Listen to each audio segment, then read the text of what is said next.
나이가 들수록 게을러지지 말아야 하는 이유. 안녕하세요, 여러분. 오늘은 나이가 들수록 왜 게을러지지 않으려고 노력해야 하는지에 대해 깊이 이야기해 보려고 합니다.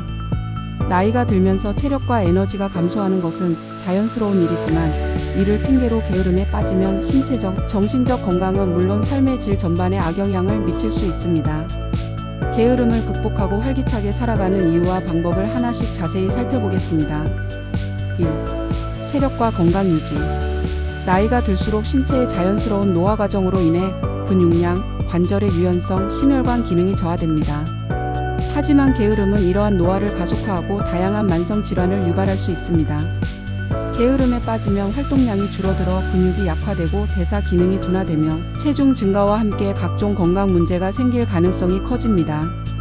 반대로 적절한 신체 활동은 건강을 유지하고 노화 속도를 늦추는 데 중요한 역할을 합니다. 예를 들어 매일 30분씩 걷기, 요가 또는 간단한 스트레칭을 실천하면 근육과 관절, 건강을 유지할 수 있습니다. 심혈관 운동은 혈액순환을 개선하고 심장 건강을 지키는 데 큰 도움을 줍니다. 일상 속에서도 작은 변화로 건강을 챙길 수 있습니다. 엘리베이터 대신 계단을 이용하거나 가까운 거리는 걸어서 이동하는 습관을 들이세요. 이러한 작은 실천이 쌓이면 건강에 큰 변화를 가져올 수 있습니다. 게으름은 단기적으로는 편안할지 몰라도 장기적으로는 건강을 해치는 가장 큰 적임을 기억해야 합니다. 2. 뇌 건강과 치매 예방. 게으름은 단지 신체 건강에만 영향을 미치는 것이 아닙니다. 우리의 뇌도 신체와 마찬가지로 꾸준한 자극과 활동을 필요로 합니다. 나이가 들수록 기억력 감퇴, 인지 기능 저하, 치매와 같은 문제가 발생할 가능성이 높아지는데 게으름은 이러한 뇌 건강 문제를 가속화할 수 있습니다. 활동 부족은 뇌 뉴런 연결을 약화시키고 학습 및 기억 능력을 떨어뜨립니다. 하지만 뇌를 꾸준히 자극하면 이러한 문제를 예방하거나 완화할 수 있습니다. 예를 들어 새로운 취미를 시작하거나 퍼즐을 풀거나 책을 읽는 등 뇌를 사용하는 활동은 기억력과 사고력을 향상시키는 데 도움을 줍니다. 언어를 배우거나 악기를 연주하는 활동은 뇌를 전반적으로 활성화시키고 치매 예방 효과가 있다는 연구 결과도 있습니다. 일상 속 작은 노력으로 뇌 건강을 챙길 수 있습니다. TV 시청 시간을 줄이고 대신 가족이나 친구와 대화를 나누거나 일기를 쓰며 하루를 돌아보세요. 이러한 활동은 뇌를 활발하게 유지하며 정신 건강을 향상시키는 데 큰 도움을 줍니다. 3. 자신감과 자기 효능감 유지. 게으름은 스스로에 대한 부정적인 생각을 강화할 수 있습니다. 내가 이걸 할 수 있을까? 라는 의문이 쌓이고 결국 나는 못해라는 자기 비하로 이어질 가능성이 큽니다. 반면 작은 일이라도 성취해 나가는 경험은 자신감을 키우고 더 큰 도전에 대한 동기를 부여합니다.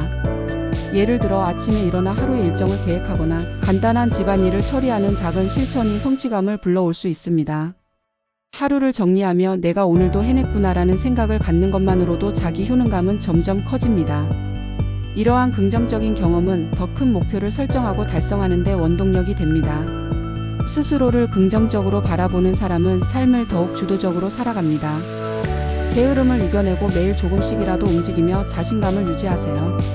이러한 노력이 쌓이면 인생 전반에 걸쳐 더 큰 성과를 이루게 될 것입니다. 4. 사회적 관계 유지. 게으름은 사람들과의 관계를 멀어지게 만드는 주된 요인 중 하나입니다. 집에 머무르거나 혼자 있는 시간을 늘리다 보면 친구나 가족과의 연락이 줄어들고 사회적 고립으로 이어질 수 있습니다. 이는 정서적 안정감의 상실과 외로움, 심지어 우울증으로 이어질 위험이 있습니다. 반대로 게으름을 극복하고 사람들과 적극적으로 관계를 맺으려는 노력은 우리의 삶에 활력을 불어넣습니다. 예를 들어 친구와의 약속을 정기적으로 잡거나 지역 사회 활동에 참여해보세요. 동호회나 운동 모임에 가입하는 것도 좋은 방법입니다. 이러한 사회적 활동은 정서적인 만족감을 높이고 관계를 유지하는 데 큰 도움이 됩니다. 심지어 소소한 활동이라도 사회적 연결을 유지할 수 있습니다. 가벼운 산책을 하며 이웃과 인사를 나누거나 가족들과 함께 식사를 준비하고 대화를 나누는 등 작은 노력만으로도 사회적 고립을 예방할 수 있습니다. 5. 삶의 목표와 의미 유지. 게으름은 삶의 목표와 의미를 잃어버리게 만드는 주요 원인 중 하나입니다. 아무것도 하지 않는 시간이 길어질수록 우리는 자신이 무가치하다고 느끼기 쉽습니다. 하지만 나이가 들어도 자신만의 목표를 설정하고 이를 향해 꾸준히 나아가려는 노력은 삶을 더욱 풍요롭게 만듭니다. 예를 들어 새로운 취미를 시작하거나 오랫동안 미뤄왔던 프로젝트를 다시 꺼내보세요. 정원을 가꾸거나 손으로 만드는 공예품에 도전해보세요. 또는 지역 봉사활동에 참여해 다른 사람들에게 도움을 주는 것은 자신에게도 큰 의미를 부여합니다.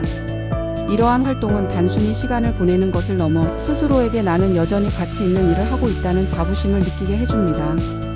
목표가 없는 삶은 방향을 잃기 쉽습니다. 나이가 들어도 꾸준히 목표를 세우고 이를 실천하는 태도는 삶의 의미를 더하고 활력을 불어넣습니다. 6. 정신적 건강 유지. 게으름은 신체뿐만 아니라 정신 건강에도 부정적인 영향을 미칩니다. 움직이지 않고 아무것도 하지 않는 시간은 스스로에 대한 부정적인 생각을 키우며 우울감과 불안감을 유발할 수 있습니다. 이러한 부정적인 감정은 삶의 전반적인 질을 낮춥니다. 하지만 활동적인 하루를 보내면 정신적인 안정감과 행복감을 느낄 수 있습니다. 예를 들어 간단한 산책이나 명상을 통해 몸과 마음을 정리하는 것은 게으름에서 벗어나 정신적 건강을 유지하는 데 매우 효과적입니다. 또한 생산적인 활동은 우리 뇌에서 엔돌핀을 분비하게 하여 긍정적인 감정을 유지하도록 돕습니다. 게으름에서 벗어나 활기찬 하루를 보내는 습관을 들이세요. 작은 활동부터 시작해 꾸준히 자신을 변화시키다 보면 더 행복하고 안정된 삶을 살 수 있습니다. 7. 도전 정신과 호기심 유지. 게으름은 새로운 것에 도전하려는 의욕을 약화시킵니다. 하지만 나이가 들어도 호기심과 도전 정신을 유지하면 더 많은 즐거움과 성취감을 느낄 수 있습니다. 새로운 도전은 삶의 활기를 더하고 자신이 생각했던 한계를 넘어설 수 있는 기회를 제공합니다. 예를 들어 새로운 언어를 배우거나 한 번도 가보지 않은 장소를 여행해 보세요. 이런 도전은 우리의 삶에 새로운 관점을 제공하며 자신감을 높이는 데도 도움이 됩니다. 이 나이에 새로운 걸 배워도 될까? 라는 생각 대신 지금이 딱 좋은 시기야 라는 마음가짐으로 도전해 보세요. 8. 삶의 질과 장수. 활동적이고 부지런한 생활은 삶의 질과 직접적으로 연결됩니다. 연구에 따르면 규칙적으로 활동하는 사람들은 더 오래 살고 삶의 만족도도 높게 유지합니다. 반대로 게으름은 신체적 건강뿐 아니라 정서적, 사회적 건강에도 부정적인 영향을 미쳐 삶의 질을 크게 낮춥니다. 예를 들어 아침에 규칙적으로 일어나 운동을 하고 균형 잡힌 식사를 준비하며 하루를 계획하는 습관을 들여보세요. 이러한 작은 변화가 쌓이면 삶 전반에 긍정적인 변화를 가져옵니다. 활동적인 생활은 장기적으로 우리의 신체적, 정신적 건강을 지키고 더 행복한 삶을 살게 만드는 열쇠입니다. 나이가 들어도 게으름에 빠지지 않고 꾸준히 활동적이고 도전적인 삶을 살아가는 것은 건강과 행복을 유지하는 데 필수적입니다. 작은 실천이 큰 변화를 만들어냅니다. 매일 한 걸음씩 더 나은 삶을 위한 노력을 시작해보세요. 오늘 이야기가 여러분께 영감을 주었기를 바랍니다. 영상이 유익하셨다면 좋아요와 구독 부탁드립니다. 오늘도 활기차고 의미 있는 하루 보내세요. 감사합니다.